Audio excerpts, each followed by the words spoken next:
5 hosts, 4 divisions, all battling it out for the Holy Grail of the American Hockey League, the Calder Cup. This is the Holy Grail Podcast. Here are your hosts, Jeremy Paul, Zack Power, Andrew Rinaldi, Corey Swartz, and Deana Weinheimer.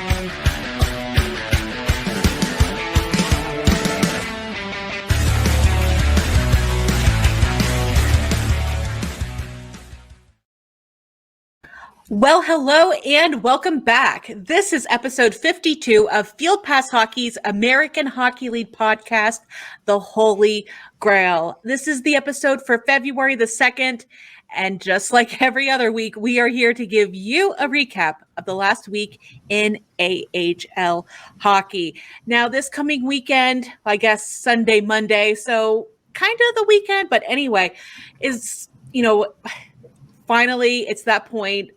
I know a lot of people look forward to it, but it's the AHL All-Star Classic in Laval. Finally, after 2 delays, the weekend is finally here. So my introductory question for the group here this week, and let me know your opinions in the comments or hit us up on Twitter at the Holy Grail, GrAHL, with your answer. But guys, I want to know, in the spirit of the upcoming All-Star Classic, who do you feel is the biggest snub? Andrew Rinaldi here from the Chicago Wolves and Grand Rapids Griffins beats. This is a tough one. I'm gonna say it's not really a snub because he hasn't spent a lot of time in the A this year, but I'm gonna go with Pyotr Kochetkov. He's recency bias and all of that, but the kid's an absolute stud and nuts no matter where he goes, whether it's Carolina or Chicago. I feel like they're missing out on having his personality at the events. I'm always going for PK. And I'm Corey Swartz. For me, it's kind of an interesting one because it's just the way the structure is, but I feel like Hershey could have had 2 or 3 more guys in there. You could interchange somebody out there. There's only one goaltender, and of course they threw to Joel Hofer. I think Hunter Shepard easily could have stepped up into that role, at least for how he was playing in the month of November and December, while he obviously missed a chunk of time, which I think was ultimately what, caused that decision there, as well as Mike Scarbosa. I mean, here's a guy who basically took, kind of getting snubbed and kind of upped his game almost as a result. He took over the points lead from Mike Vecchione, who's the all-star. I mean, that whole top line would have been really fun to see them, if there was space, to have all 3 of them on the same spot there. So, I mean, I'm not complaining.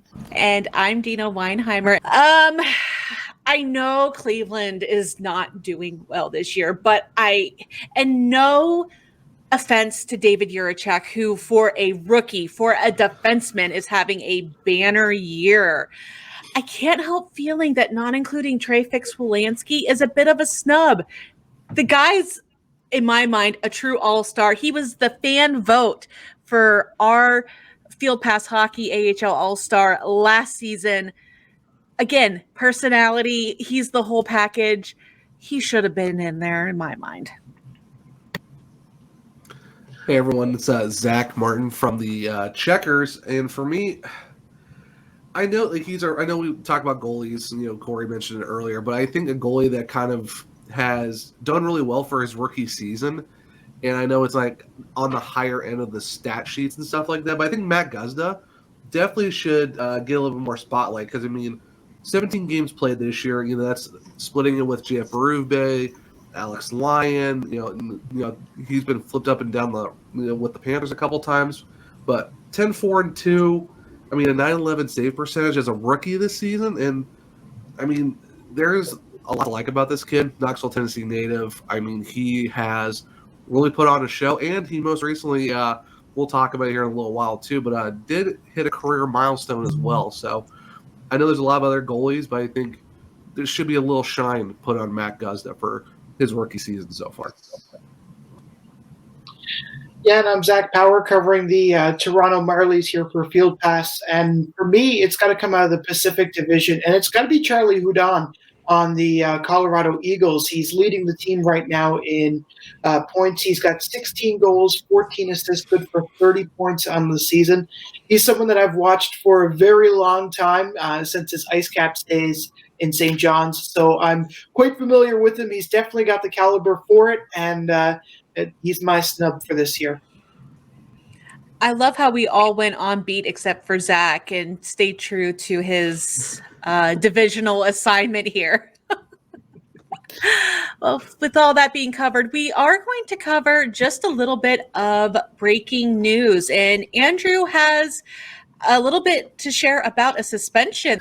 Yeah, I was in the building on Sunday afternoon and I saw this one happening. You kind of had the feeling as soon as it happened, because of prior incidents also involving my beats, that this was going to happen. But the American Hockey League's Player Safety Committee announced on Tuesday that Grand Rapids Griffins forward Dominic Shine has been suspended for 2 games as a consequence of his actions in a game at Chicago. And for those who, without any context, I can't really give it to you unless I get my own kind of suspension here. But let's say there was a naughty bird in Allstate Arena on Sunday, and that's cost Shiner a couple of games here. He's going to miss Tuesday's game against Milwaukee and then Friday's game at Texas. And that's a big loss for a Griffins team that's really kind of trying to find its footing down there in the basement. And Shiner's a real heart and soul guy. He took a high stick,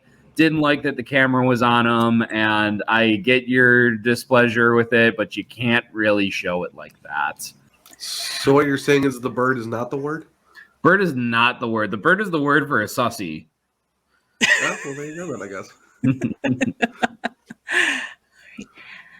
All right. Well, that's it for breaking news. And we do have a very, every time we have a guest, I say they're special. It's a great show. But today we are going to be welcoming in another glass breaker, basically here in the American Hockey League, where we're going to be welcoming Sandra Prusina from the Calgary Wranglers. Now, Sandra, play-by-play voice of the Wranglers and the first full-time female play-by-play announcer in the AHL. So stay tuned a little bit later in the show for that. But until then, we're going to take a look at our AHL Elite Prospect of the Week. Once again, many thanks to our partner, Elite Prospects, the world's leading hockey resource for league, team, and player data. You can check them out over at eliteprospects.com. Now, each week here on the Holy Grail podcast, we award the AHL Elite Prospect of the Week, whether it's for their on-ice play, some type of achievement, or something else that made them stand out. The 5 of us, we put our brains together and pick one player that in our mind was the top week in AHL hockey. And this feels like it's a bit of a Grand Rapids Griffin show, but this week we're going to be staying within that team and give the honor to defenseman Simon Edvinsson. 2 goals, 1 on the power play, 1 assist with a +2, 5 penalty minutes, all capping off a productive week for the rookie out of Onsala, Sweden. On Saturday, Edvinsson lit the lamp in the 3rd period, his 2nd goal in a Grand Rapids uniform, but it was his 3rd point in the last 4 games. That goal actually snapping a streak of power play opportunities where the Griffins failed to convert. I believe it was in the high 20s. I forgot to write that number down, but it was pretty lengthy. Ultimately, they would end up losing that game to Milwaukee 4-2, but then on Sunday, he paired up with fellow Swede Elmer Soderblom to either provide a goal or an assist on all 5 tallies by Grand Rapids and a 5-3 victory over the Chicago Wolves. Of course, all data is courtesy of Elite Prospects. Moving right along, we're going to go ahead and take a look at our news recap of the week, and we have a trade to announce. Yes. So the Vancouver Canucks have acquired Atu Ratu from the Islanders, along with Anthony Bolivier and a first-round pick for Bo Horvat, which is top 12 protected. Ratu scored 7 goals and 8 assists through 27 games this season with Bridgeport. He's expected to start with Vancouver in the NHL. Honestly, that trade, I know the Islanders really wanted to make a move, but they gave up, arguably in many circles, one of if not the highest prospect in that organization. Yeah, They're shooting for the here and now. They got no time to wait, and I kind of like the move for both organizations, and especially if Horvat comes with an extension for the Islanders, and if not, they still have the deadline. They still have plenty of time to work out a deal otherwise. So I dig it. I want to reach out again to Nicole Sherman if she wants to talk about losing Ratu. We're here for her emotional support. Yeah, the big loser here has to be Bridgeport. I mean, they lose, they essentially lose something and don't get anything back in return. In addition to the prospect trade, that's, future considerations down the road potentially too. So, it just kind of hurts them a little bit more. Obviously, they have plenty of good scores down there in Bridgeport. Not to say they won't miss him, but, it's a tough situation for them to be in particularly. Oh, yeah. I mean, if you look at how the Atlantic is right now, Bridgeport, Corey, we're going to talk about at some point, they're in a dead race right now for 5th place, more so 4th place. I think, like you said, it's just going to make – it could take this log jam or this car crash you keep bringing it up as. It could we could be losing one of those cars pretty soon.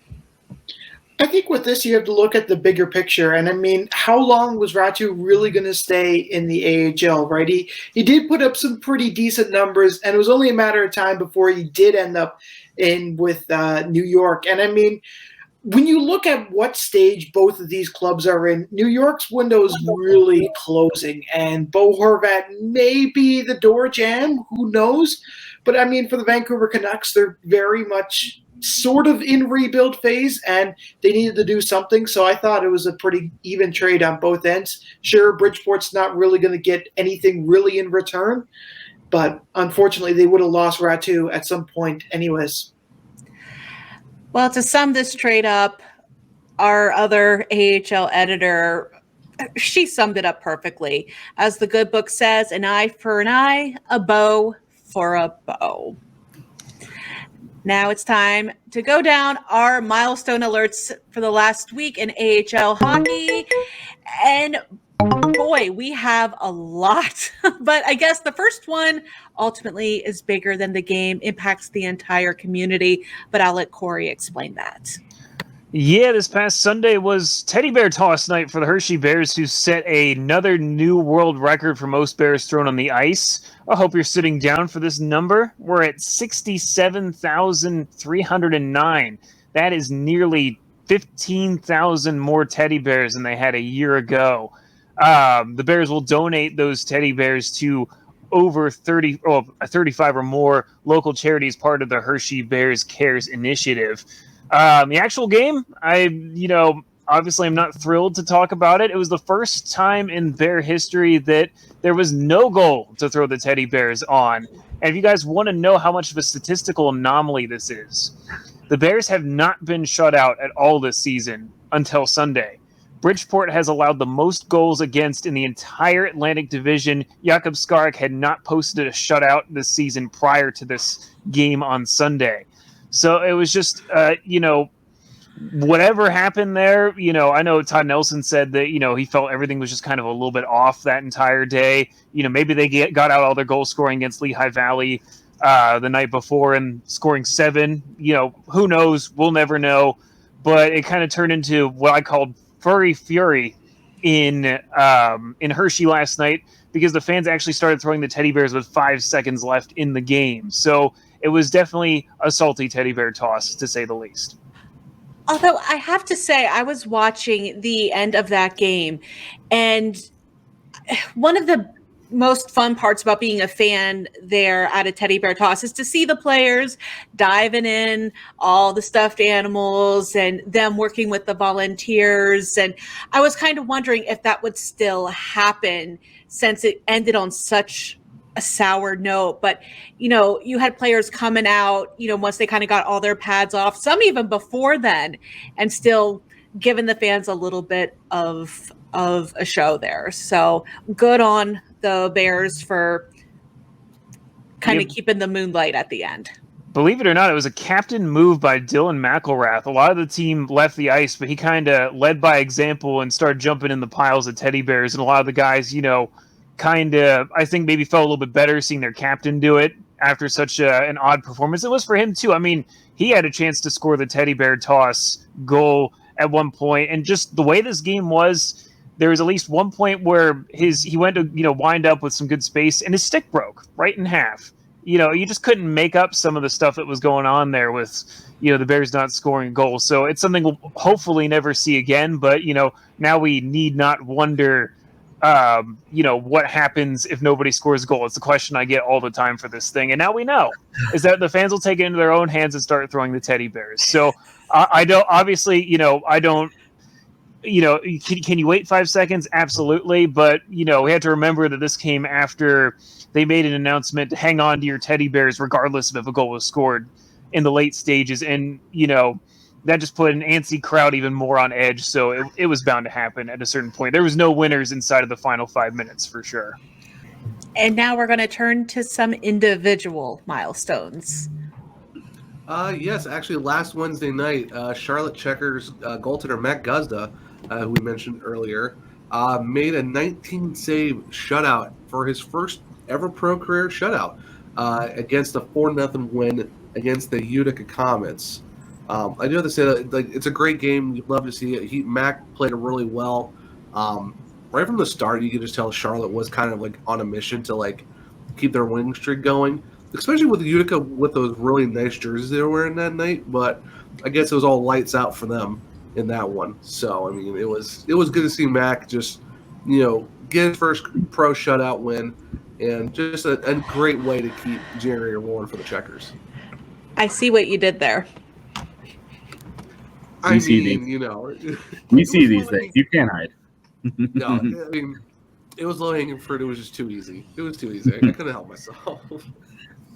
So as part of that onslaught by the twin Swedish Towers on Sunday, kind of lost in that was Austin Zarnik's assist on Simon Edvinson's goal, which was his 300th professional point. That's NHL and AHL including. And then also on Sunday, Jacob Vrana skated in his 100th AHL game, adding a goal and assist to the score sheet to reach the 300-point milestone as a pro. So there, you got a couple of guys hitting that 300 marker there. And then finally, last but not least, also on Saturday, Jean-Sebastien D recorded the first hat trick of his AHL career. That was a stat that surprised me. I figured he would have gotten at least one, if not two by now. But anyway, first one in his career in a 6-3 win over the Abbotsford Canucks. And he's with Tucson now, right? Yep.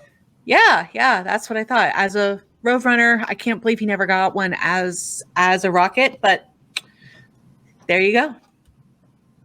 Yeah, going along with that, we did have a notable retirement this past weekend as one of the most prominent referees in the AHL, Terry Koharski, retired after 40 years in the game.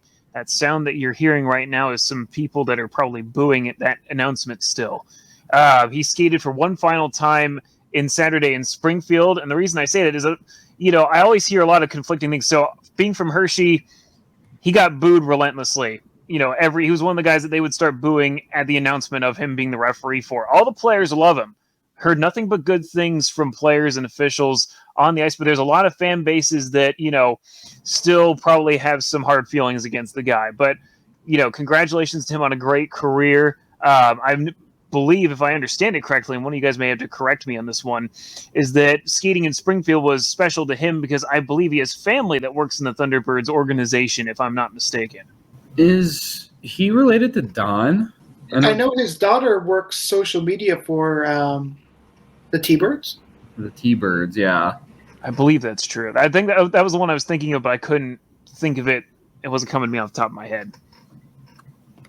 But yeah, massive stick taps to him. I mean, 40-year career. I mean, you love to see it, just being able to do what you do for so long and just get, high praise from players and coaches and stuff like that. It's just, you couldn't ask for a better send-off for a pillar in the reffing circles of the league. Yes, massive amounts of congratulations to Terry Koharski and his family. Hopefully he can enjoy retirement or whatever he decides to do next. Yeah, and from singing praise and singing jeers to singing the anthem, I got a question for you guys. what happens when your singer is unable to make it for the national anthem? The Admirals have a solution, and take a look. No. Yeah, that's not any anthem singer. That's the Admirals equipment manager coming in clutch for the national anthem. He's got good pipes too. This is I what I know. was thinking. I was like, this is like good. I mean, like, I'm great in the shower. This guy, like, he blows like right out of the water, right? I don't know. I thought it was pretty good. Yeah, I mean, for coming in, probably didn't have a chance to really warm up.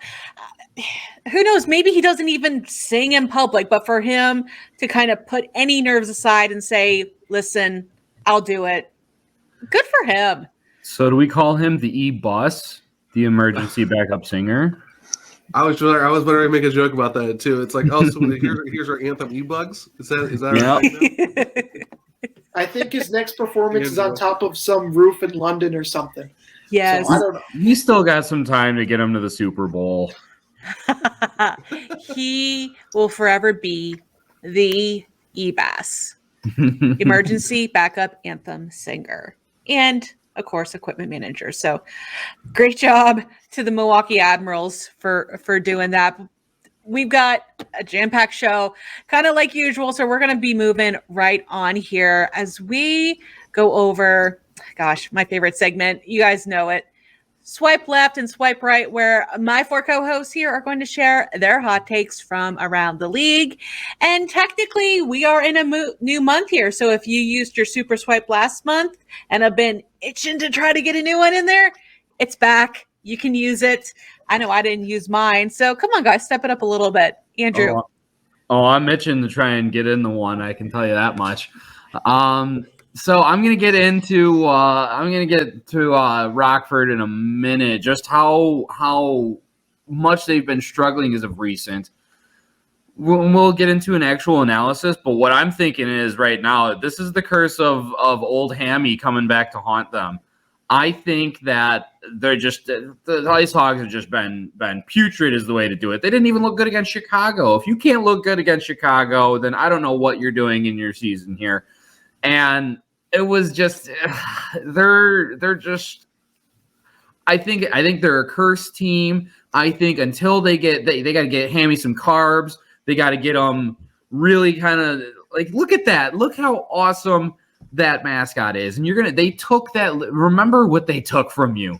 Remember that. And Hammy doesn't forget. Look at that monstrosity right there. Ooh. I could say so many things that aren't PG-13 about what he looks like and what he represents, but I'm going to keep it, calm and it's family friendly here. I'm not looking to follow Dom Shine into the sin bin, but until Rockford brings back the old Hammy and they're stuck with this thing, they're a doomed franchise to me.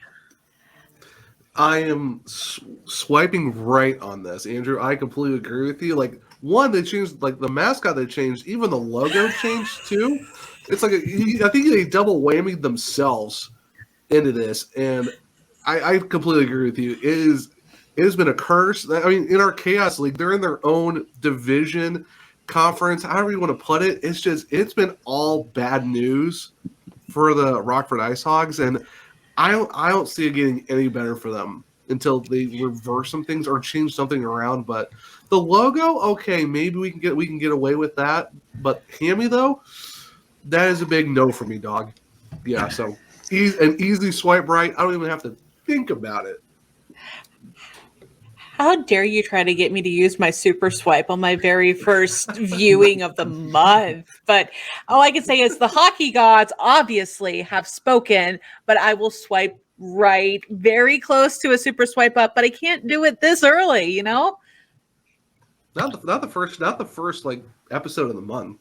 That's too soon. It's too soon. First take of the first episode, way too early. Yeah, no, we gotta build. We gotta get the anticipation going. You gotta get the people into it. So when you go out to a big dinner and they have this like roasted pig hog thing, and they got the apple in it. Maybe that's just Rockford just dead right now. Like, maybe that could be the analogy. The pig ate the apple, he slimmed up, and here's where we are today. I'm going to swipe right, but I think that the hog ate the apple, and this is what we have today. Justice for Hammy. Are you saying he has slimmed down and looks like he does because all the other teams have picked him apart? You know, the Weight Watchers diet has really worked out to be great this year. It's now the first sponsor of the Rockford Ice Hogs, and you know what? It's great news. I'm just not there. I'm not sold on it, right? So an apple a day does keep the wins away? Oh, it sure does, baby. Well, it's kind of interesting because I'm kind of on a different half of the spectrum here because the Bears mascot went through a slimming process a number of years ago where they basically said they were taking Coco and whipping him into shape, and that they pretended he was working out all summer and all that sort of stuff to introduce the redesign. I feel like I was too hard on that one back then. This is worse. I mean, to me, it's not even the slim down that's the problem. It's his face, that's just nightmare fuel, coming straight at you. Hot dog, not a pig. Yeah, and the smile is terrifying. They had, correct me if I'm wrong, it looked like they had sunglasses on him before or something like that. And now it's just those two soulless eyes just staring into you. And it's it's something you expect to see the next, monster in Five Nights at Freddy's or something would be, or something like that. That's what you expect to come jumping out at you at 3 a.m. Why is it back on my screen?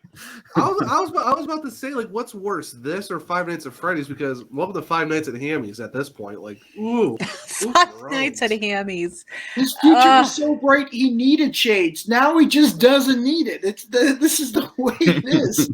Well, those soulless, unfeeling eyes.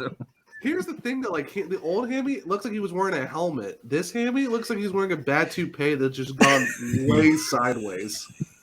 It is Agreed. So bad. I've been so focused on just the face that scares little children away that I didn't even notice the helmet. Why did they decide to give him shorts all of a sudden?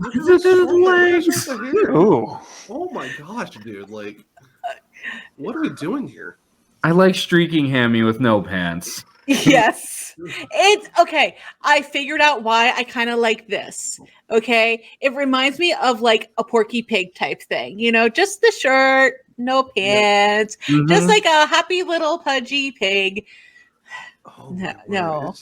It's just all. It's getting worse. I got to take it off the screen. Thank you. I don't think there's any positive takeaways from this other than they got cheaper felt for the uniform. I guess. I don't know. All I know is I'm ready to move on from this topic. It's going to give me nightmares. It already has. What are you talking about? Well, I got one for you guys that's hopefully a little easier on the eyes, I hope.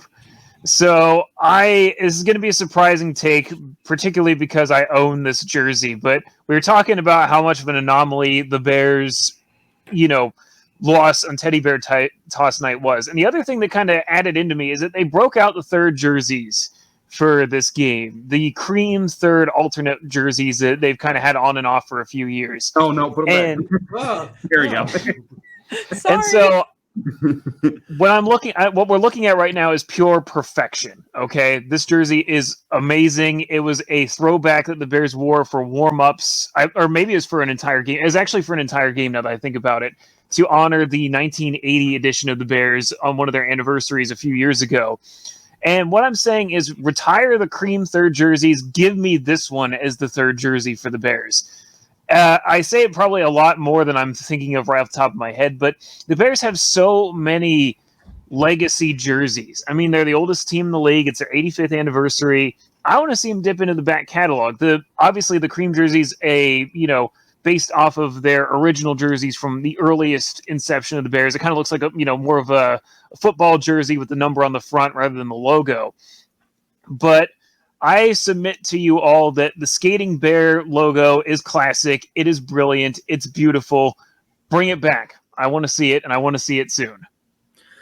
I'm a man who loves all things retro. You give me a retro logo, you give me a retro style, and I'm all about it. I mean, don't get me wrong. I love when teams go for a new age alternate or try and bring something kind of fresh to the table. I'm all for that, but I'm a romantic when it comes to ye old time hockey, and that's exactly what this jersey speaks to me. Corey, you're my Hershey expert on all things. So when you're telling me that Hershey needs to do this and it's got this retro flair to it, I'm all in. I'm right swiping that guy. Oh yeah, it's a right swipe all day. I don't even say to maybe make the logo a little bit bigger, or maybe like the skating bear a more prominent piece, other than without the circle, and leaving the Hershey bear at the bottom. I think then it's like a solid 11 out of 10. But no, this is a 10 out of 10. This is an easy swipe right. I mean, same with Andrew. I love classics, and if you can do it the right way, then it's like, okay, we might need to go with these. So yeah, no, this is an easy swipe right. This is just too perfect. It fits so nicely with old school hockey. Mm-hmm. Now, I'm going to kind of nitpick this just a little bit. Let me preface this by saying total right swipe for me, but if I was going to update it, first, I guess I have to ask, is it my monitor or are the stripes and the shoulders a little bit maroon and not chocolate? They are maroon. It's partially because that was they were a more maroon color scheme for many years leading up to, they were kind of more just basic maroon, and then they kind of leaned into it a little bit harder when they moved to the Giant Center to make it a little bit of a lighter shade, and then they went to the darker like chocolate color that their logo is currently, and what those kind of cream ones are kind of more geared towards. So it is a little bit more on the maroon side, but it fits a little bit nicely in the arena because it's very similar to how the seats are colored and how the building is too. So It does fit a little bit in that respect too. Nice. Yeah, but that makes total sense now. I was wondering why maroon? That makes total sense. I would just kind of piggybacking, not to bring up pigs again, but piggybacking off of Zack, maybe make that circle a little bit thinner, because right now it's kind of dominating it, and make the logo just a little bit bigger, really make that bear stand out. And I love the little script bears on the actual skating bear's chest. Nice touch. Yeah, there are different variations of the jersey where there's no circle around it. And, if I had to nitpick this one at all, the only things that I dislike is I don't really love the, 3-ring kind of color scheme on the sleeves there a little bit more. I'm kind of more of a fan of where it is now, where it's a little bit like cream, there's a little bit more variation to the color scheme on their current jersey. But, as far as this one, I do like the circle around it just a little bit more. So that's kind of my hot take, is that if they made that logo a little bit bigger, I think it'd be perfect overall. Honestly, I like the stripes on the sleeves. It actually brings a little bit more of a flair and a dynamic to like what me and Andrew were saying, old school hockey, because you'd see a lot of teams rocking the 3 stripes. So I get what you're saying, Corey, but I don't know. I love the stripes on these sleeves. It brings a little bit more flair to it. I'll line up for it either way. So, I mean, it's the nittiest of nitpicks for me, honestly. Right. I'd give this a swipe right as well. I think that if we can kind of incorporate this, I want to keep it the way it is, though. I don't want to change anything, so I would propose that we retire that one and we make like a reverse retro kind of deal with it, and maybe then we can start pulling apart the circle if we want to, or something like that. Maybe incorporate the chocolate colors a little more. Who knows? Because I bet that was during like the swiping bear era. Hey, Corey? When they brought this one back out, it was after that point. This particular design predates the swiping bear, I think, historically. Yeah. Obviously being 1980 is this jersey. So it's kind of from that same era, but, it's definitely, more color scheme oriented towards the swiping bear era rather than, the current logo. I would like, if they were to refresh it, like reverse retro like that, I would like to see it brought into the color scheme of right now, where it's a little bit of darker chocolate brown kind of shade. Let's play the game at Hershey Park, please. Ooh. That's one of my biggest wish list items, but the thing that I've always heard hold that back is there's some portion of the old arena, and I don't know what it is to be able to tell you, but this is just what I've been told, is that there's some part of it that's no longer up to code in the, to the AHL standards, and that's why they haven't been able to go back. But rest assured, people ask that question all the time. I've heard plenty of people, within the organization say that's the one thing we get asked all the time. So, it's not going away anytime soon. That's for sure. People ask for that for eternity, honestly, I think. So I think the North Division people might not like this take, so I'm expecting a couple swipe lefts on this one. But in terms of making it to the Calder Cup final, no team in the North will make it there. I am stamping it, and the Atlantic team will be making the Calder Cup final. So that I know the Marlies are so far ahead of everyone else in their division, but I mean, have they really played anyone up to their level yet? So I think you're going to see a little bit more of an Atlantic type feel going into the finals this year. So I am ready for my swipe lefts, and I'm ready to be told wrong about how no North team will make a final this year. I need a minute. One of the big thing that always stands out to me is that, like, a lot of teams that maybe have like a high-flying offense but aren't the greatest at stopping the puck, they can struggle in the postseason here. I mean, Utica is great at stopping the puck. Unfortunately, they don't really score a whole lot for me to put a whole lot of faith in them, especially after last season's debacle where they had all the hype going into the playoffs just to get outed in a first round upset. And it really it comes down to who, if for me it's either Toronto or Syracuse, and it comes down to who they're matched up against.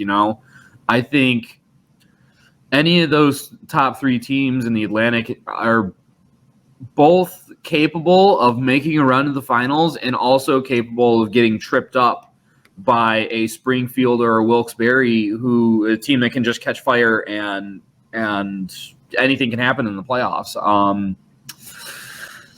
But I'm going to give confidence in that. I think that ultimately it's going to be that repetitive competition against other high-end talent teams that they have in the Atlantic are going to prepare these teams more, so that way, once it comes to facing the winner of the North, eventually they'll prevail. So I'm going to swipe right on that. Even though I haven't picked a team exactly, yeah.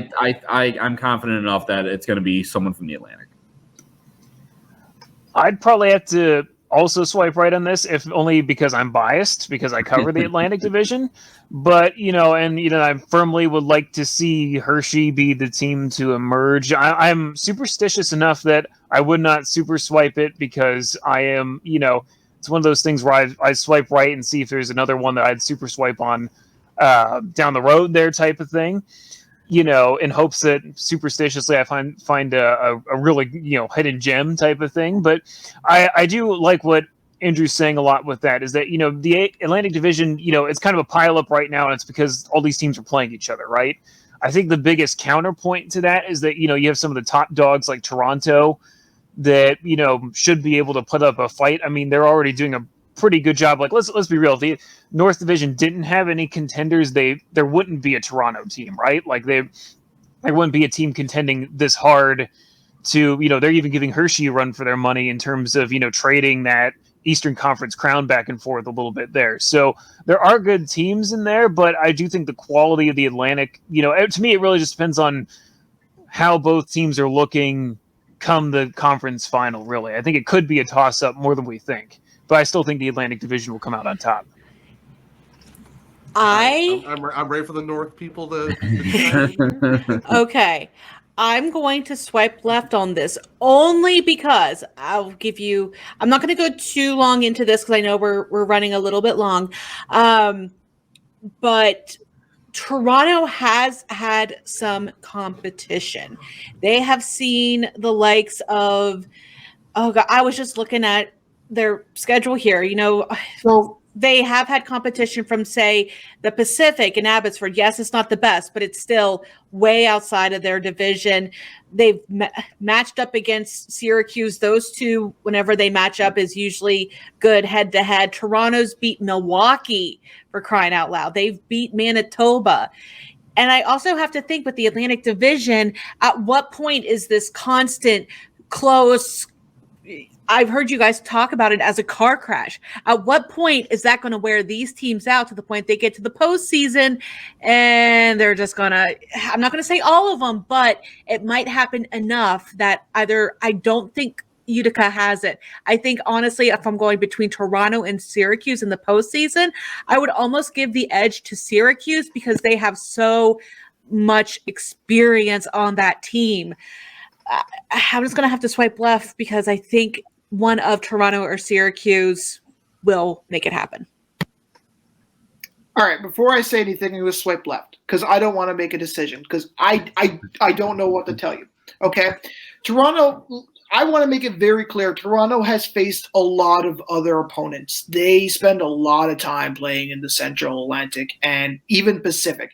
It takes some real guts to go all the way to Abbotsford from Toronto. You're going coast to coast to play these guys. I will say this. Abbotsford put up a great fight against Toronto, a team that I don't know, right? Like, it's all going to come down to goaltending for me, okay? When I look at the top three in the North, the Maple Leafs are made of glass, and goaltending's just going to go down. Wool's not going to play any playoff time. So who do you have in net for Toronto? You don't really have that reliable goaltender. If they have Wool, they'll go to the finals. If they don't, they don't, right? Utica has Nico Dawes. He's been dawesome, to say the least, right? And I mean, we look at Syracuse, they don't really need that goaltending because they're such a deep team, right? As for this pileup, I don't know. I think that there's going to be so many burning bodies by the end of this that by the time the third round comes, it's just going to be a complete mess. All you're going to have left is Hershey, and I don't even know, right? So I'm going to swipe left because I think it's way, way too early to kind of do this. I don't know. They haven't played anybody really in the Atlantic. I think that's yet. They have dates coming up with Hershey. They haven't played Hershey yet. I don't think. Have they, Corey? No. No, not yet. Not yet. Okay. They play Charlotte later, and I think they have a date with someone else, Wilkes-Barre. So I think get me through those games and ask me again because they didn't do so hot against Manitoba. They didn't do so hot against Abbotsford, and that's my take. I feel like Zack just copied my homework. Sorry. But changed it up just enough to sneak it by. Sorry. Zack with the K, right? Yes. Yeah. No, you don't have to apologize. It was just kind of funny because I'm sitting here going,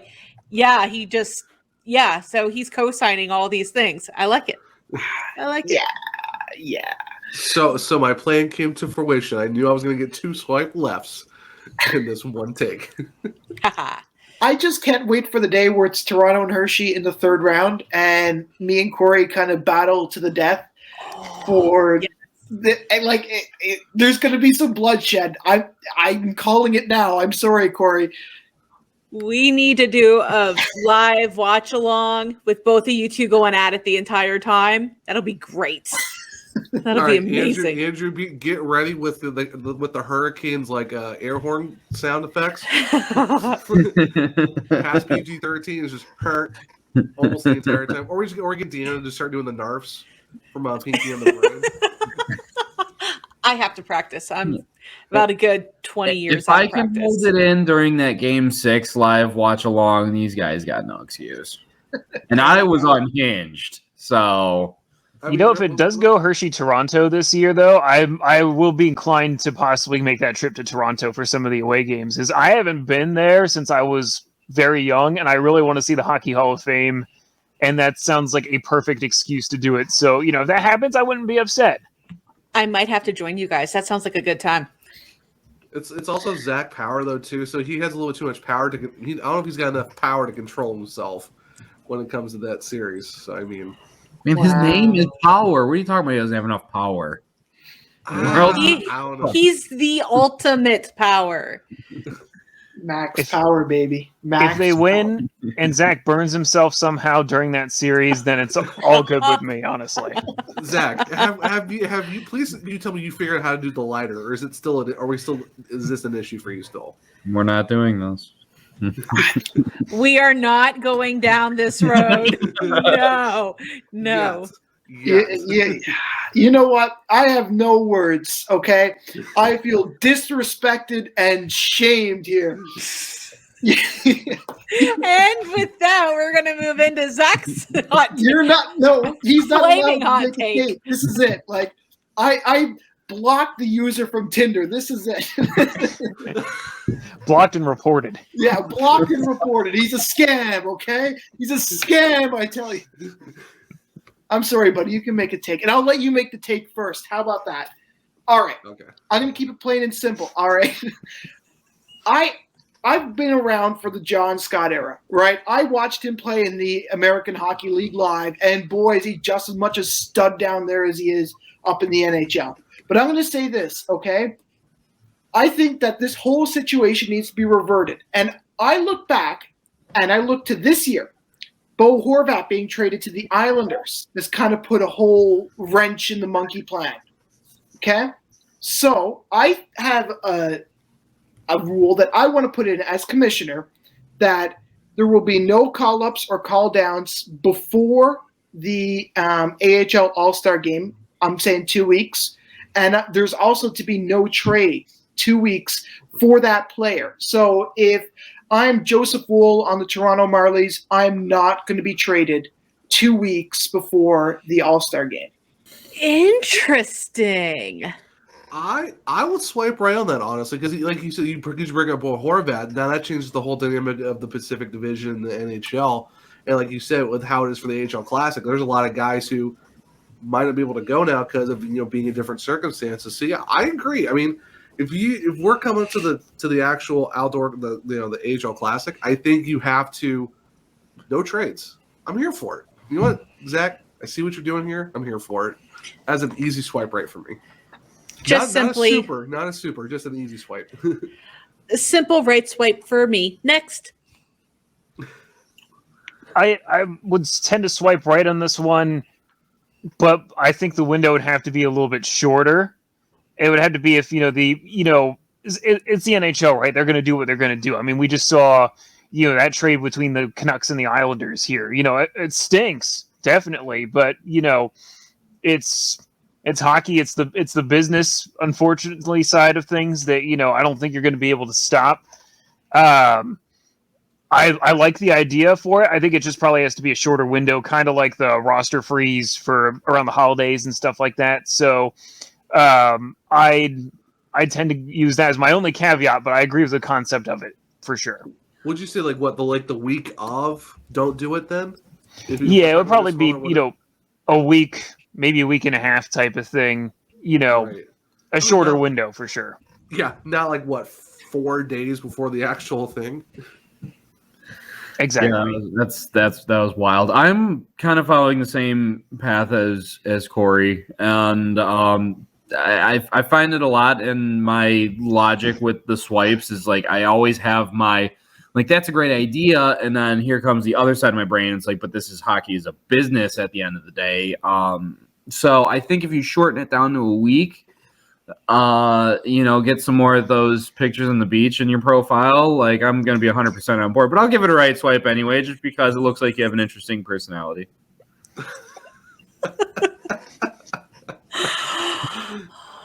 Oh, I'm having flashbacks to the very first episode where you mentioned that you enjoy long walks on the beach in your intro.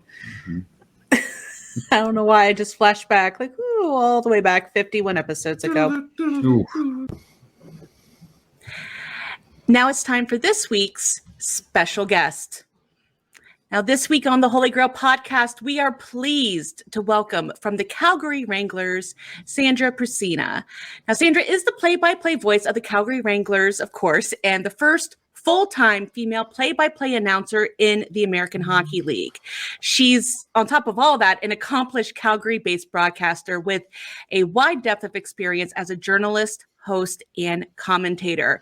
Chances are, if you have watched or listened to sports in Calgary, you have caught some of her work. She has been a fixture for 660 News and Sportsnet 960 The Fan, covering a wide variety of events. Most prominently, she's worked 3 different Olympics, the Women's World Cup, the Professional Women's Hockey Players Association, and has served as the voice of the CWHL's Calgary Inferno, and also worked many of the Stockton Heat's games during that season they spent in Calgary. Now this season, she is broadcasting wherever AHL TV is available during Calgary Wranglers games.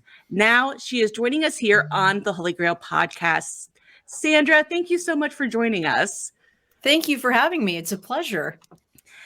So first, let's focus on you. Now, what led you down the road to becoming a broadcaster specifically in hockey?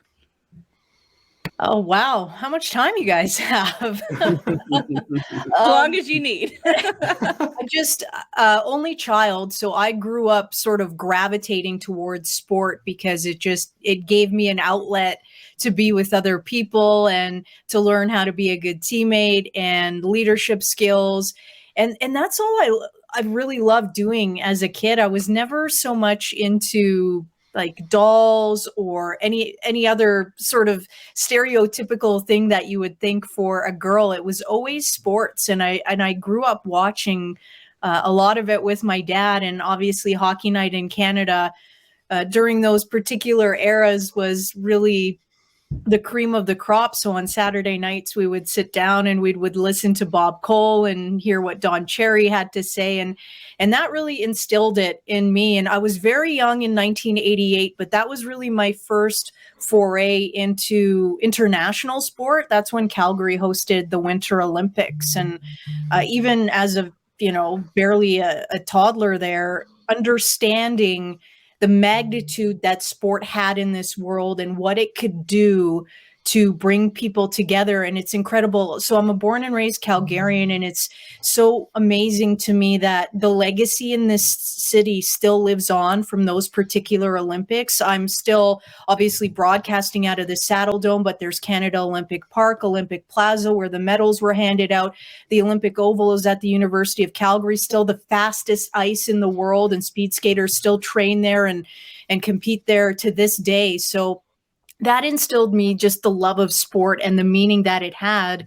And for me, just becoming a journalist and eventually covering sport was no brainer.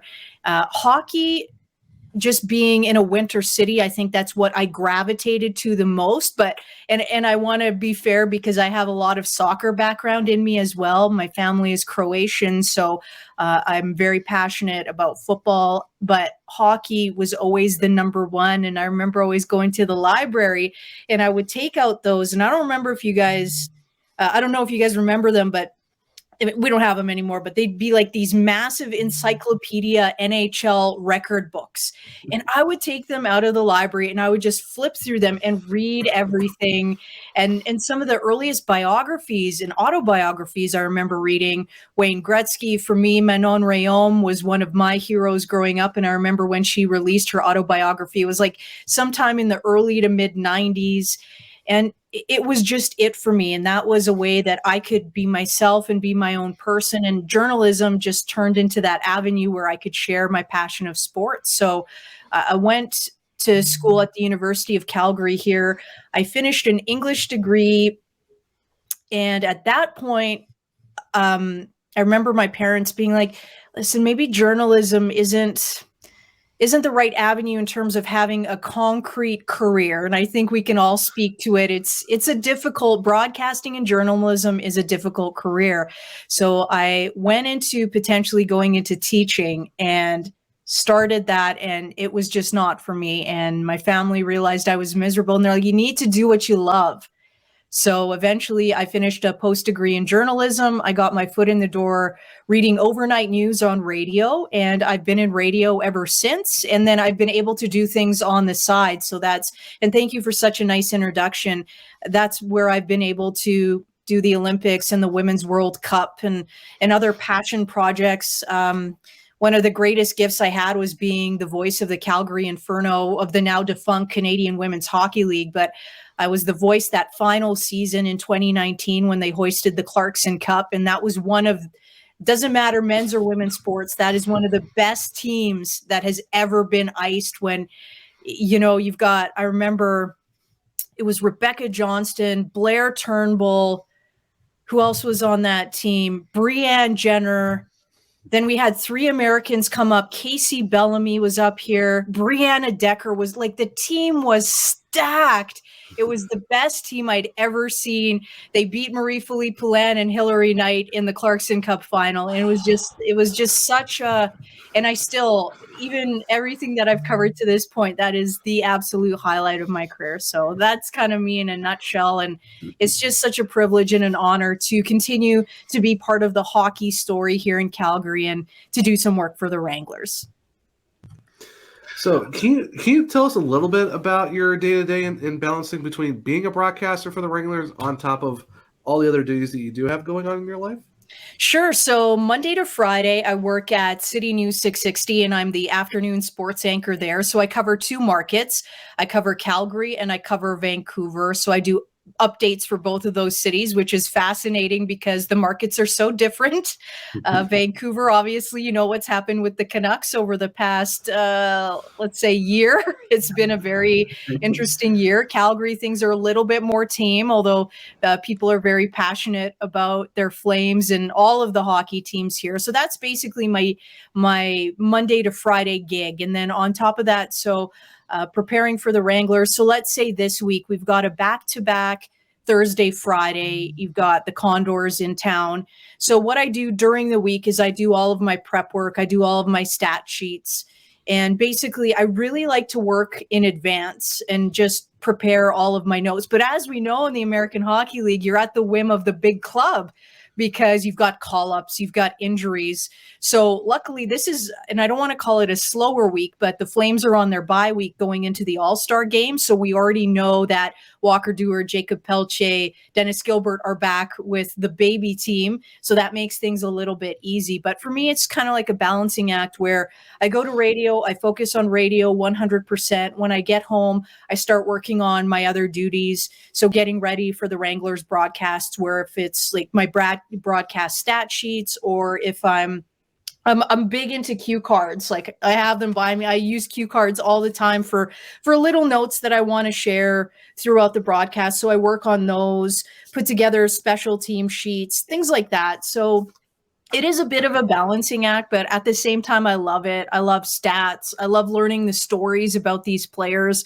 And I really like putting together the roster sheets, especially for obviously the opposition, because you learn things that you never knew. Like the Condors are a fascinating team where a lot of it built up through U Sports, which is the university program here in Canada, versus a lot of these teams building their rosters through NCAA. So that to me has been interesting in a facet to learn about how teams are built. So it is a balancing act, but so far, I mean, we're about to hit game 42 for the Wranglers tonight when they take the ice versus the Reign. So you learn a bit of a routine, and it'll be interesting, I think, once the playoffs, I mean, knock on wood, once the playoffs roll around here for the Wranglers, and how that will work itself out.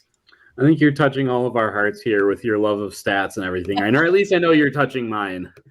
Let's go back though to October and your first game. Now, being from Calgary, what's going through your mind doing your first call in a building that has, so much history, especially in hockey circles?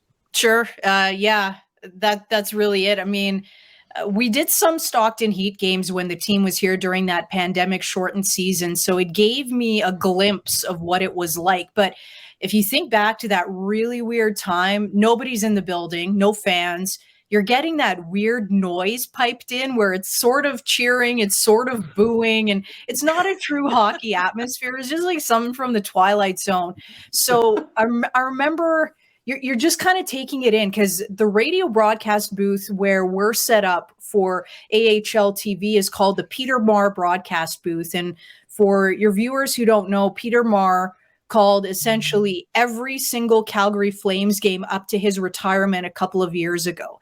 And this booth is named after him. And when I walked up the stairs and went over that scary catwalk, and I looked, and I couldn't believe that I would be broadcasting out of that booth that the legendary Peter Marr called hundreds of games from over his career. So that kind of hit me.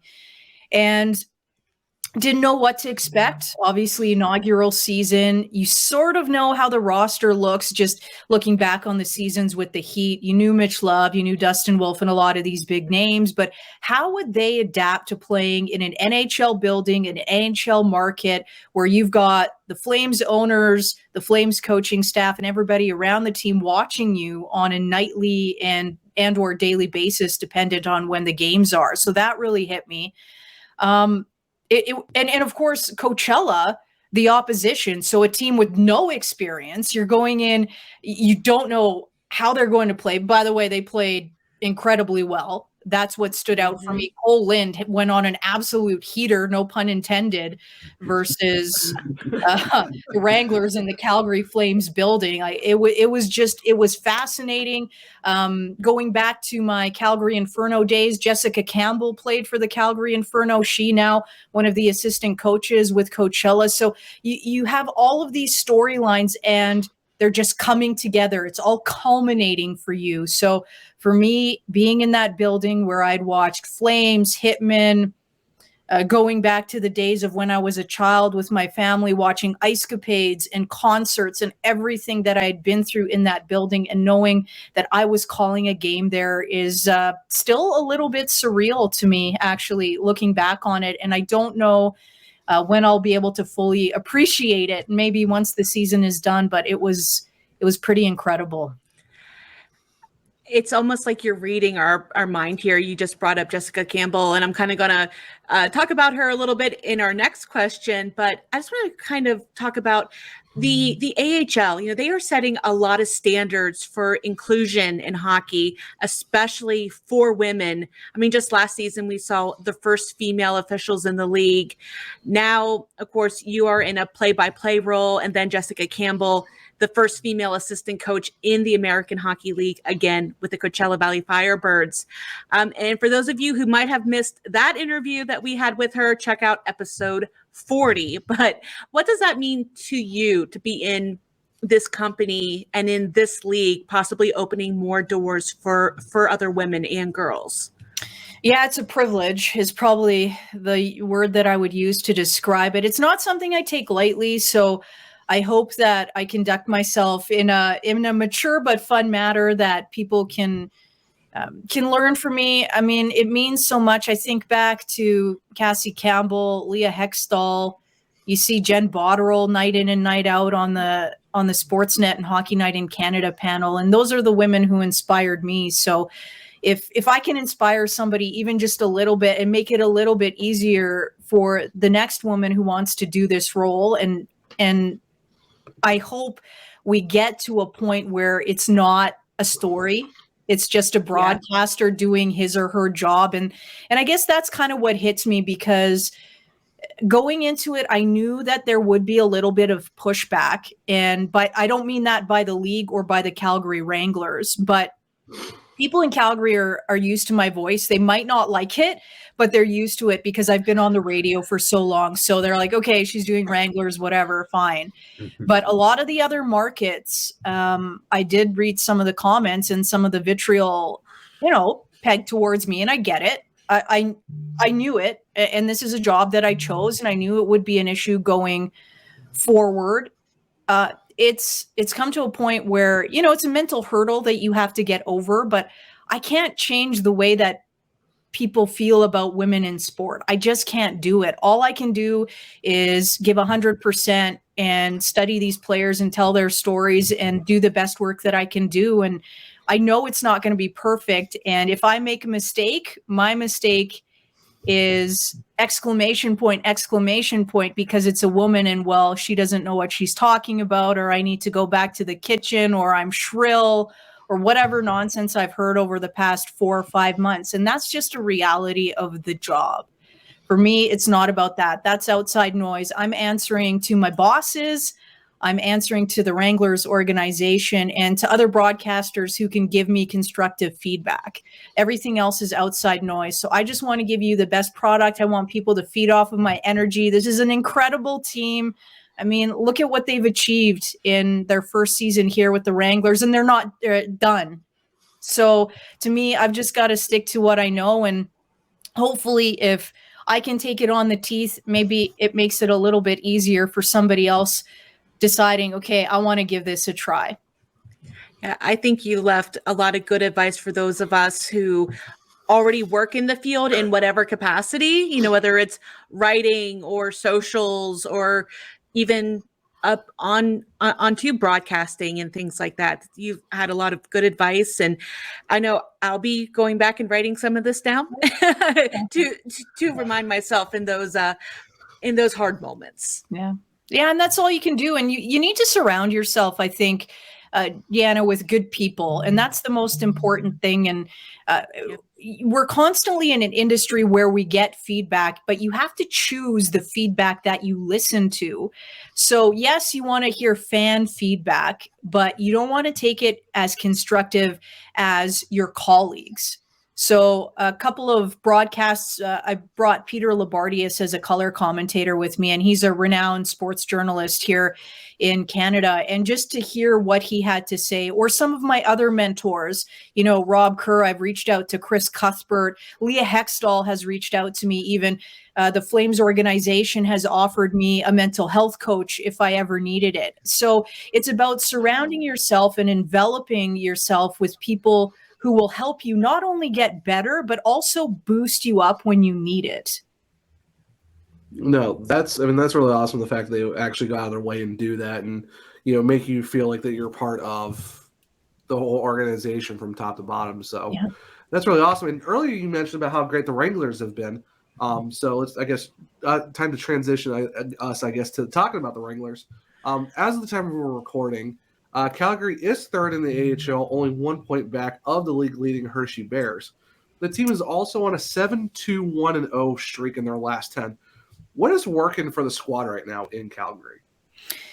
We hear it a lot in sport. It is the next man up mentality. But listen, this is exactly what's been happening with this team. And it took them a while to figure it out. I think October was a bit of a write-off because you're going, and I talked about it earlier, you're going into a new AHL market. So not a new hockey market, but a new AHL market with all eyes on you. And I remember that first game versus Coachella, and you've got a box, and it's Daryl Sutter, and it's the Calgary Flames ownership.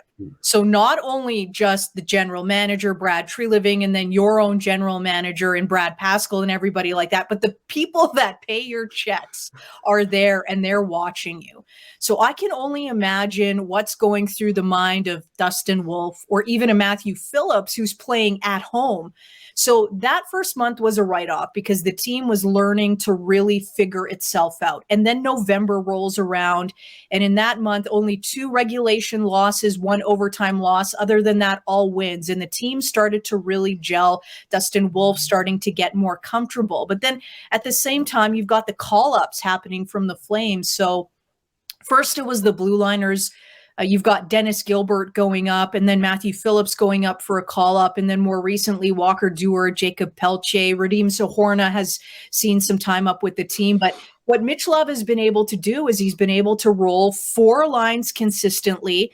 And again, we're going back to time on ice. I don't know it, so I'm just going by my eye test, obviously, because the AHL isn't tracking it. But you're seeing very even shift lengths, line lengths going out for the duration. The blue line has just adapted really nicely. A couple of rookies back there, Jeremy Poirier, Yan Kuznetsov, completely different players. I realize they played on the same junior team, but polar opposites, where you've got one that loves to quarterback the power play, another one stay-at-home defenseman, but they fit in so seamlessly. And Dustin Wolf feels comfortable. He's not having any sort of sophomore slump. And to me, all of this is being held together by the glue that is Mitch Love and Brett Sutter. You've got a guy that comes in here, celebrates his 1,000th American Hockey League game. He's seen everything. Obviously, how many years he spent with the Checkers. so much time with the Ontario Reign. He just knows how to make this team click. Whether he's the second line center, the third line center, he's out there killing penalties, he's blocking shots, he's just leading by example. And this is what stood out to me. And I wrote a little bit about this for the Wranglers website. Kevin Rooney, after that 1000th AHL game, both Brett and Kevin that game scored shorthanded goals. Brett's ended up being the game winner, like such a storybook ending when he got his silver stick that game. And Kevin Rooney saying they'd only played for like 4 games together and said, I feel like I've known him my entire life. And that's just the Brett Sutter effect. And we're seeing it right now where incredible leadership, and that's just bleeding through the rest of this team. Yeah, and that's so amazing. For guys like him who've played 1,000 AHL games, you would think like a lot of guys want to go play in the NHL and stuff like that. But having that longevity in the American Hockey League, it just shows that like, okay, I'm in the A, but I'm still going to play hockey, and that's really cool to see. Like you see guys get that far into their careers that they get 1,000 games. Well, it blows my mind. Sorry, just to interrupt you for a second, Andrew. There, it blows my mind because you think he probably could have gone to Europe. He probably could have gone to Europe. Things would have been easy. But just think how many bus rides he's taken, how many minutes he's spent on a commercial airplane. And it's all about, yes, he's part of the Sutter family, but just think of the hard work his wife has to put in and raising 3 kids, maybe without her husband all of the time. It really does take a village, and he is just the epitome of that. I was going to say, you expect anything different from Daryl's son, a good born, bred, and raised Alberta boy? I mean, this is kind of exactly what I expected from the beginning. Yep, exactly. And I remember, I was still in school when he got drafted by the Flames, and his journey is not the most traditional, right? He did see a cup of coffee in the NHL, but he was able to just really establish himself as a good pro. And I know we trot that phrase and that wordage out from time to time, but he truly is a good pro. Yeah, it's another thing too. Like I like how the fact that like when talking to people around the league, like you and others around it, it's like it's nice to see that people see the AHL as a league, not just it's just a throwaway league. It's just guys who are not good enough for AHL. It's nice to see that like, okay, this is a legitimate league. People actually put the work in and stuff like that. So it's good to see that there's a transition or a different mindset of how to view this league. Rather than just, it's the AHL. And then it's like, no, it's a legit league that actually produces great hockey players. And great hockey players that may end up playing their entire careers there. You look at somebody like Rocco Grimaldi, who maybe could be playing in the NHL, but in a bottom 6 role or a bottom 3 role that he doesn't get any minutes. But here he is in a top 6, top 3 role, and he's putting up great numbers. Like there are places for these players, and the AHL is not only a development league. Yes, it is a development league, but you said it's a professional league, and these players are putting in the rigors, practice. This isn't beer league hockey. You know what I mean? Like these players aren't practicing at 5 o'clock in the morning or 10 o'clock at night and playing these games. This is a true professional league. 70 plus game season, the Calder Cup. If you win it, it's a massive accomplishment. So it should be revered. Absolutely. I'm gonna segue a little bit here. Not only do the Wranglers share a city with their parent club, Calgary, and the Flames, but they also share an arena. And we kind of talked about this a little bit before, but kind of what's been the fan reception and feedback been about this whole new arrangement, sharing the arena and everything? Yeah, I had read a story that now, old as it may be, the Saddledome is apparently the second busiest arena in North America right now. So just to put it in perspective, you've got the Flames, Wranglers, Calgary Hitmen, as well as the Calgary Roughnecks, the National Lacrosse League team, playing as professional and or junior teams in that building. At the same time, you're still holding other events, whether it be concerts and stuff. So the building is busy. The Wranglers, though, have really started carving out, I think, a niche fan base for weekday games. Weekend games are great. I mean, I remember it was the set against the Condors in January. It was a Sunday game, 1 p.m. puck drop. It was the first time they actually opened the 200 bowl for a Wranglers game because so many people came down. So you're getting close to 9,000 people. So that was probably the pivotal, the marquee game so far this season. Midweek games right now are really niche in the sense that you're getting, somebody's a fan of the Vancouver Canucks. I'm seeing a lot of Vancouver fans at an Abbotsford game. I think this week we've got Thursday, Friday, we've got Bakersfield. I'm sure I'm going to see a lot of Edmonton Oilers fans in the stands.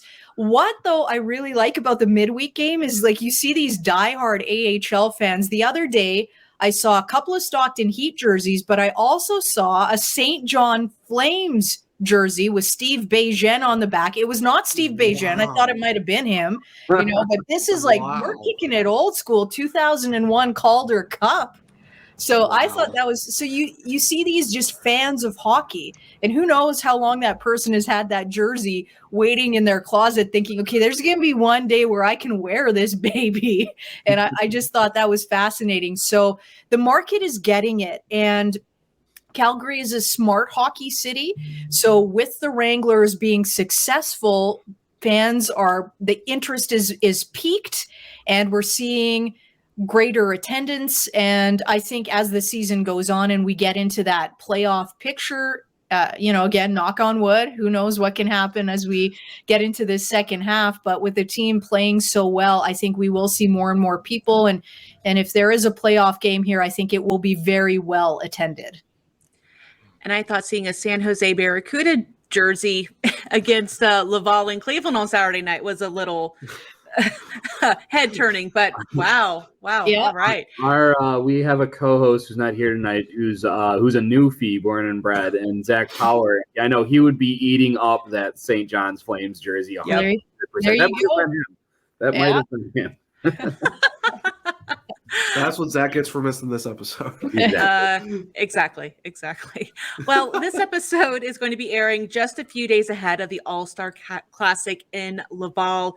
And of course, representing Calgary are names that we've already brought up in Matthew Phillips, Dustin Wolf, and of course, Coach Mitch Love. Now, this is Phillips and Wolf's first trip to the All-Star Classic. You already talked a bit about what their body of work on the ice is, but can you give us a little bit of a glimpse of these three off the ice and kind of behind the scenes? Well, Mitch Love is I wasn't sure what to expect with him, because you're coming off of that weird season, still a pandemic season last year. You're in Stockton, you go on a bit of a run, rookie coach, rookie goaltender. You wonder if that's going to translate into the next season. And for Mitch Love, the way he's adapted, and what we talked about it earlier with that next man up mentality, and talking to people who played with Mitch, they're not surprised that he went into coaching because he has a true coaching mind. And I never see him losing his cool on the bench. He's just very collected. And if he needs to talk to the officials, he calls them over calmly. His post-game comments are always very cerebral, and he's honest, and he speaks that way. So for Mitch Love, I think what you see is what you get, both on and off the ice. Dustin Wolf is fascinating to me because his story, I think, is I don't want to call it like a Rudy or an underdog or anything like that, but had a great junior career, but physically people are thinking, well, can this guy play professional hockey? I mean, he's small, he's 6 foot tall, but I think that's being a little bit generous at times, and he's not that heavy. But then you see him play. And he is all business all the time. So I normally get to the Saddle Dome about 90 minutes before puck drop, and I, get things ready in the booth and get my stuff set up. And the way that I'm set up is I'm set up right over the penalty boxes. So that means I'm facing the benches, right? And a lot of times Dustin Wolf actually beats me there, and he's sitting on that bench, and he's got either his headphones in, and he's got his little cup of Gatorade or Powerade, or I don't know what the sponsor is, but he's just there, and his eyes are just focused on the ice, and he never looks at the jumbo. One time he looked at the jumbotron, and that's when Canada and US were playing in the World Juniors, but that was it. That's an anomaly, right? But other than that, he is focused, and you can see him visualizing, and he's just his career is going to be so interesting to follow, to see if he can indeed take that next step to the NHL. Will he go down the road of a UC Saros, who maybe isn't the biggest guy, but is just so smart technically that he translates it to the big leagues? So that to me is really intriguing, but you can tell he's all business.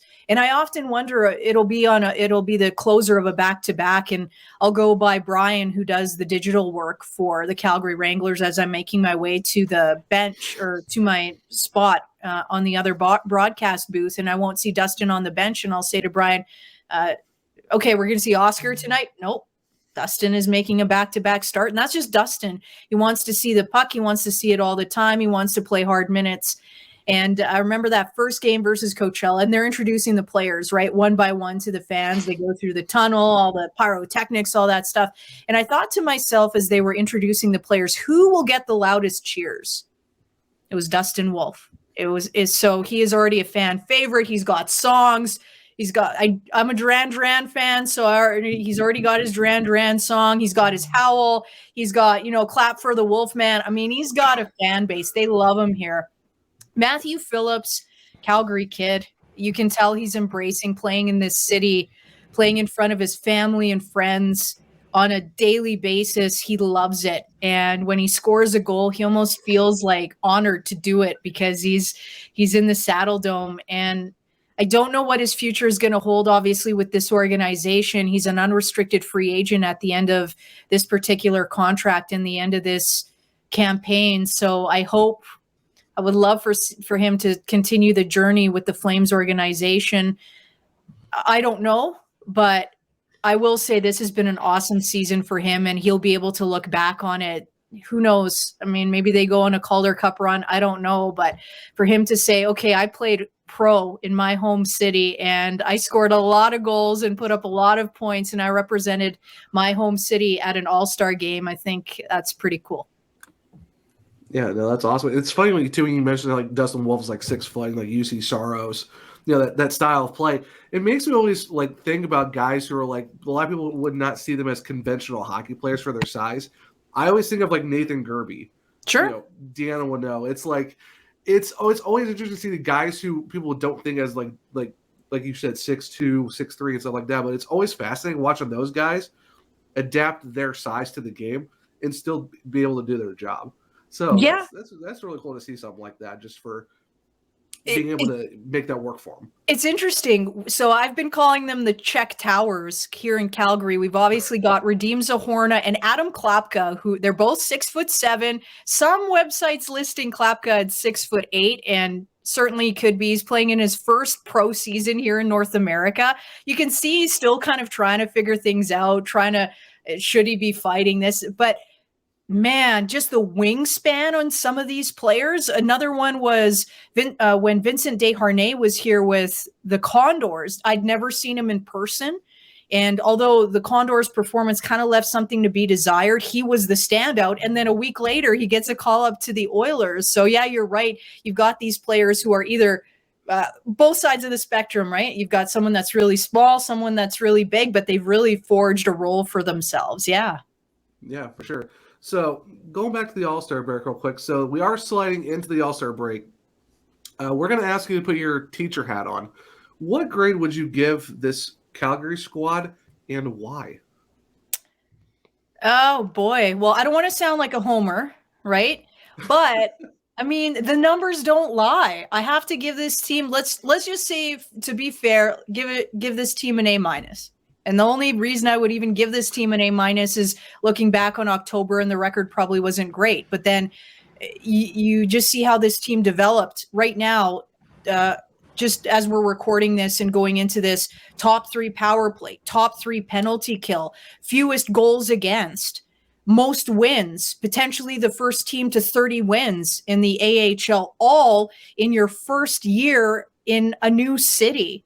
I mean, how can that not be one of the stories of the American Hockey League season? And to be fair, I'll be honest with you, other than the Pacific Division and maybe a team or two out of the Central, that's where most of my focus goes. So I don't know a whole lot about what's happening with the rest of the league. I know you have the perennial teams that always do well, but I think the Wranglers hold a candle to all of them right now. So yeah, why don't we say A-? Well, if it makes you feel any better, John Peterson, the voice of the Texas Stars, was on the show last week. He also gave his team an A- as well. So it seems like you guys have a very similar grading style there, for sure.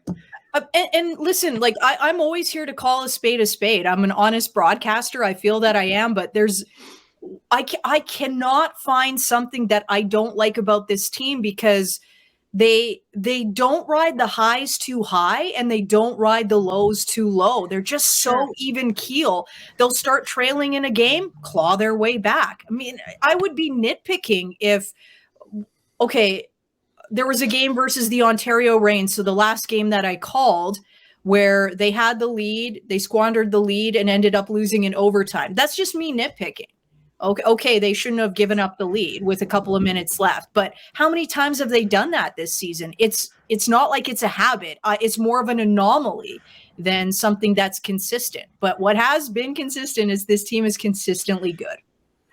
And that's been going back to last year. I mean, if you couldn't tell over here on that side, I'm covering the Chicago Wolves last year. That Western Conference final between Stockton and Chicago was some of the most fun and the best hockey I've seen while I've been on the beat. And to see this team move from Stockton all the way up to Calgary and to really not miss a beat. I mean, they're just really well coached. And if I'm ever up late at night, I like to try and catch a couple of those games whenever I can.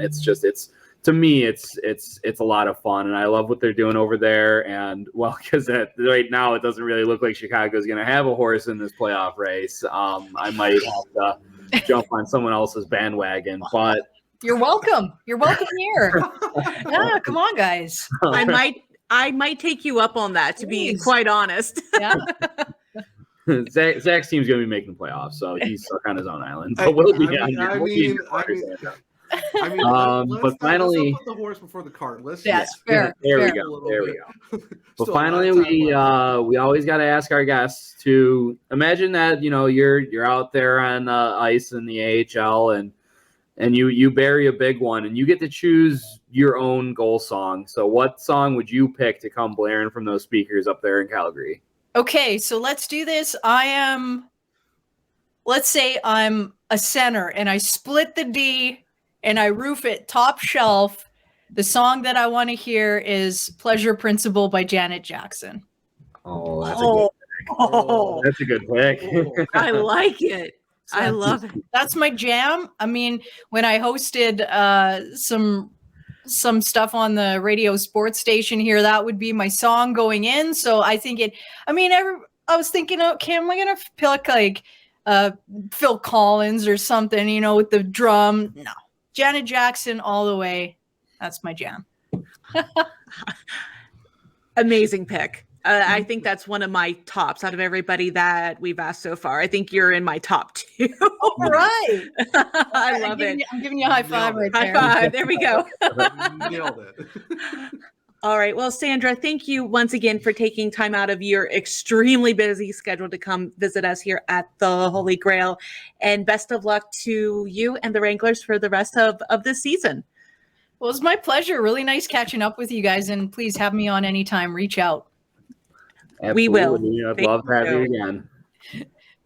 All right. It's been a few weeks, but we are now going to take a look and revisit our Wheel of Fate teams. For those of you who may be new, the Wheel of Fate is our version of fantasy hockey, AHL, and the Holy Grail with, just our unique spin on it. So, guys, we remember how Zack was leading for a bit, even with Jonathan Berggren on his team. Corey has retaken the lead. Surprise, surprise. But yeah, Corey's out front with 750.5 points. Andrew went on a little bit of a run here. Now in second with 723 and a quarter. I'm flat in the middle of the pack here in third place with 685 and a half, largely thanks to A2 Makaniemi's 2 shutouts and TJ Tynan just absolutely, I mean, he is reigning supreme when it comes to those assists right now. Just fantastic. Thank you, TJ. Zack is in fourth place, very, very close behind me, like 3/4 of a point behind me at 684 and a quarter, and Jeremy bringing up the rear at 628 and a half. Remember when Jeremy had all those respins, and now here he is. Yeah, because if you remember back to when we first set up the roles, he actually did all his forwards first and then his defensemen. And so I think he was a little bit cornered in when it came down to it. And here we are today. All right. So the question is, of course, Zack Martin isn't part of this. He's just along for the ride right now. But the other three of you, Zack with a K, Corey, Andrew, how are you guys feeling about your teams? Did anybody want to do a re-roll tonight? We talk about Berggren for a minute. Okay. I've been crying myself to sleep. You have 60 seconds. Go. Okay. I'll be very quick. I thought he was going to be sent down. There was only a rumor, and then here we are. I'm going to re-roll on him. You are. You're officially giving up Johnny Burgers, eh? I don't want to. Okay. I have to. I'll take it. All right. Zack, are you ready for me to spin the wheel? Is there any team that you are wanting or not wanting at this point? I don't want anybody in the bottom 12. Please. That's all I gotta say. I don't want anybody in the bottom 12. All right. Here we go. Don't get San Diego. Syracuse Crunch. Ooh. Well, the good news is I think you can take your pick here. Mm-hmm. Yeah, there's no one. We have no one on Syracuse. For a forward. Bear Boulet, I believe, is a forward. Yeah. Yeah, he's only top 5 in scoring. Yeah, that might be my guy. Syracuse has a ton of high-point scorers in all zones. Right? Like, is Radish going to be called up anytime soon? Well, Radish is a defender. Yeah. Oh, there we go. I misread that. Perfect. Let's go with Boulet. All right. Zack switching out. Podcast favorite, Jonathan Berggren with Alex Baraboulet from Syracuse. Currently 12 goals, 36 assists, a plus 17, 46 penalty minutes, 3 power play goals. 0 shorthanded goals, but a whopping 125 shots. So that's going to move him up quite. Zack has to lose at least 5 points for dabbing in the year 2023, right? No, the thing was he dabbed. That's 5 more points. That's 15 per infraction, Zack. The thing wasn't the first. That's going in. The thing wasn't the. And now we're going to head into our bonus round. We have a twofer this week. Corey and I actually tied in last week's bonus round, and we decided, my beats the Cleveland, formerly Lake Erie Monsters. Corey is the Hershey Bears. What connects the two teams? The 2016 Calder Cup Championship. So, we decided we're going to ask a few questions around that. And I believe Corey has the first question. Yeah, so we're taking 2 with Hershey and 2 with Cleveland. They're, more oriented with those teams. But mine starts in the semifinals of that season. Hershey, Wilkes-Barre, the matchup. You love the matchup. The Bears and the Penguins went 7 games and then some. Game 7 went into overtime. Do you remember who scored that winning goal for the Bears? Is it Chris Bork? It's always Chris Bork, isn't it? Not Chris Bork this time. It's current NHL forward. Is it with the Washington Capitals? Not currently, no. He did play for the Capitals, but not right now. He plays for a certain team that, may be growing their hair out a little bit longer, if you know what I mean. So I guess Orlov's on the question. Some might say it's okay. I know actually both of the guys involved in the goal play for that team currently, actually. I know the team in question, but their roster is just like blanking. So gross. I can't even think of the player. Shot in the dark just for the fun of it because of the crazy eyes, Brandon Tanev? No, that's not quite it. Are we tapping out here officially? I'm tapping out. I think I know what it is, but I'm tapping out. Travis Boyd is the answer to this question. Oh, gosh. Current Arizona Coyotes forward, Travis Boyd. Mm-hmm. And his assisting on the goal was another current Coyote, Liam O'Brien, as well. I thought you were talking about the Islanders. Now, the reference was the mullet arena with the hair. As soon as he scratched the back of his neck, I was like, oh. That was a beautiful reference. Just saying. I don't know why did I think of Seattle grunge? I guess. Oh yeah, I like it. So the Lake Erie Monsters, RIP, best name ever, had 6 out of the top 10 skaters based on points in the race to the 2016 Calder Cup Championship, just in the playoffs, mind you. I'm going to give you 4 players. Which of these players were not in that list? Now, there's no trick to this. All these guys were on that postseason team. So, was it Oliver Bjorkstrand, Lucas Sedlak, TJ Tynan, or Ryan Craig? Which one was not in the top 10 in points in the postseason? Ryan Craig. That's what I was gonna say. I'm gonna go Bjork. I'm gonna say Sedlak then. You guys bounced all around it. It was TJ Tynan. What? That was my first thought. He didn't score points? When? Wow. Oliver Bjorkstrand finished 3rd with 16. Lucas Sedlak also 16 points.